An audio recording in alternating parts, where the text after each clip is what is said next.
Here I just wanted to demonstrate some of the basic mechanics of the Fantasy Hex Crawl supplement to Fantasy OSR. This could of course be played with your other favorite roleplay game.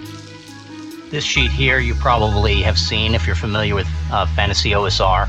You're going to start with no magical items, and you're going to slowly grow those. Magical items are going to give you a corresponding immunity, mostly, versus the different types of monster threats. You don't have the whole underworld that you're traveling in. Instead, you're trying to collect milestones, and after a certain number of milestones equal to your level, then you can fiat the end game and do your quest finale.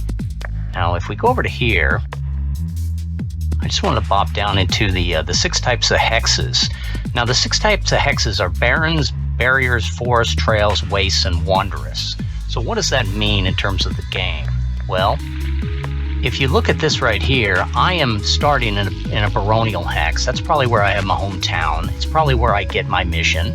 I can generate myself a quick mission by rolling a d6. If I go down in here, specific quests, of course I'm going to have a patron, someone who's going to be my boss for a moment and tell me that I'm going to do one of these different types of quests. Let me roll a d6 here. And I got a 4. So he's going to tell me to do some sort of confrontation, and then I can read what the confrontation is. But what I'm really doing is I'm going to move far enough in here where I'm going to find a milestone that's going to point me to the end game. And you're going to see more of that as we actually see demos of the game. But for the actual hex scroll itself, what you're doing is you're looking at where you are and then deciding where you're going. So if I look at the fact that I am in a baronial hex, I would roll a die, and I roll of a 1. The hex next to me is another baronial hex. It's a larger community of farms and villages. If I roll a 2 to 4, it's trails, mostly farmlands, but it could be more rural areas that people cross. They routinely would not leave the Roman roads, or whatever paths have been worn down by journeyman travelers or even monsters that run in the area. And then I got forests and barriers. So if I go over to my map here and I were to roll die for 1, 2, 3 different places, let me just go right down the line here. One of them is going to be, did I click? I missed it. A 1, a 6, and a 3. So if I go back to here, a 1, a 6, and a 3 is going to be barrens, trails, and barrier. 1 and 6 and 3. So another baronial hex, and I got a barrier hex, and then I have a trail hex. Now I'm looking as I move to try to get a milestone. There's probably a greater chance of getting a milestone if I move away from roads, although there is a fiat where if I go to this other baronial hex and talk to the people there, provided there are people there to talk to and it's not just abandoned farmland, as the clarifying big d6 and little d6 will generate, I can find that milestone, and at level 1 I can then use that milestone to get the end game. I'm on a confrontational quest. I need to fight a certain type of monster, and I start with a non-human monster, so maybe I would go to my bestiary here and look at my monsters, and a non-human I might pick Daishi, and if I fight Daishi I can go down, and the way that Daishi would modify the die rolls, these are the polar-headed humanoids that prefer colder climes, and then it goes on to describe just a little bit more about them. Any ambush within a hex of barriers applies a -1 clarifying die modifier. That's pretty ugly, and it causes double damage on skirmish for a staggered event.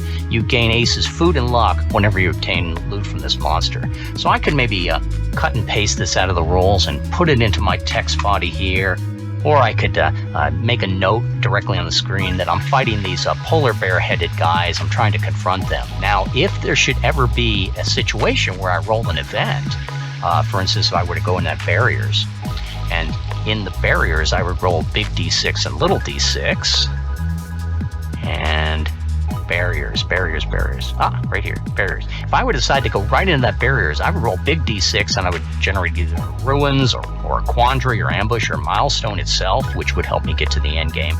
Or as I roll on each of those, I would go to a subtable. Say I rolled a barrier 4 here, an ambush. Then I would go down to the ambush table. I roll second die, suppose it was a 4, 4, and then I would be hit by some sort of magical ambush, and calamity ensues. Now the calamity ensues is a special table all its own that I would roll after I first resolve the ambush. just going back to this right here. So I went to that barriers, and I wanted to find out what these two hexes are. I would roll some d6. I rolled a 1 and a 6. And going back up to here. Let's not downplay the advantages of Game Master Games running this solo, than building his module to run for the players. Adjacent to the barriers, a 1 is another barrier, a 6 is a wondrous area. So I would maybe have this wondrous area down here, and another barrier here. And you can see that some of these things are going to start to create mountain ranges and forested areas right in here. Say I went to the next barrier, and I'm looking at these two hexes. I can even generate the one I'm under. And let me roll some die to find out what's next to me here. I'll do 3. How about a 5, and a 2 in that barrier? A 5, and a 2 in that barrier would be forest, and trails.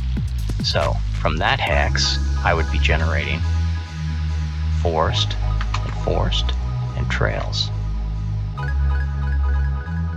Say I take that trail hex and I go to the I go down here to this trail hex, and I want to generate maybe 1, 2, or 3 there. Let me give some die rolls. 1, 2, 3.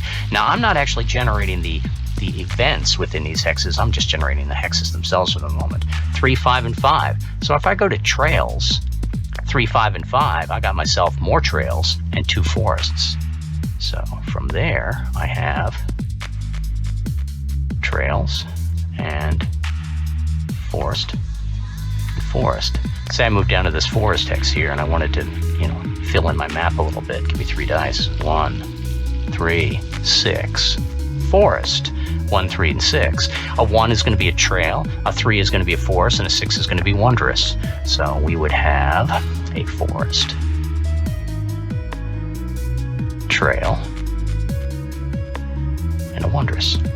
Now you notice these are not really environments or climbs, they represent conditions. A barrier could be mountains, could be swamps, a river, but it represents a barrier, and a barrier is going to have, when you roll the clarifying big D6 and little d6 of barriers, you're going to have different results than if you're traveling through the forest, if you're traveling on a trail, and that's part of the basics of Hex Crawl. More later.